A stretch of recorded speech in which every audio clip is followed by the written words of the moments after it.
अस्सलाम वालेकुम दोस्तों वीरो ते वीडियो दे सब तो पहले तुहानू जी फोटो चैक कराई है गैंगस्टर की जो मेरे को ये जनाबे वाला उस गैंगस्टर का बच्चा आ। ये मैं दो बच्चे जो कोई पुराने साडे व्यूज़ होंगे उन्होंने पता है सेल किए थे। एक जो मेरे को ब्रावो रिसेंटली जो एक्सपायर हो गया वा, ठीक है, वो मैं गुजरा वाले दिता सीगा ते ए मेल मैं फालिए सेल किया सी। हू बहू अपने बाप की कापी बनया। कलर भी इनका सेम होंगे गई है। गैंगस्टर का कलर भी तकरीबन इदा का सीगा। और एक बच्चा मैं दसिया कि मैं गुजरात दिता सी गुजरांवाला और एक कह दिता सीगा फालिए। इन्होंने कनोपियां वाले कन कटवाए जाते, ठीक है, तो लुक इनकी इस तरह ही लग रही जिस तरह के कन खड़े, मगर साइडों तो कलम कन जोड़े ने साइडों के नुकरां जड़ियाँ कट्टियां हुई ने। तो 1 साल तो कोई 3-4 महीने का तकरीबन 5 महीने का हो गया है, यानी ला लो तकरीबन कोई 1.5 साल के राउंड बाउंड मेल हो गया वा।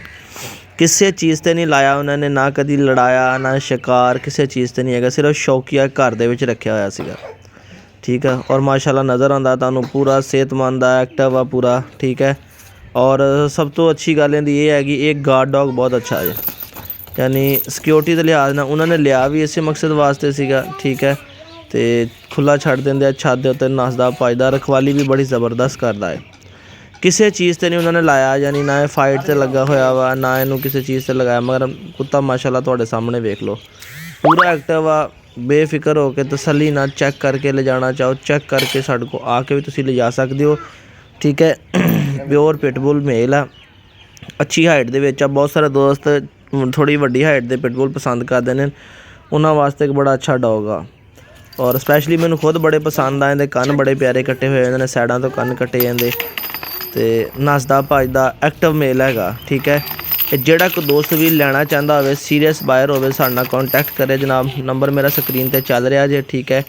फ्रैश वीडियो आ, ठीक है, जनवरी की। तो अज कितनी तरीक हो गई है, अज हो गई है जी 7 तरीक हो गई है, ठीक है।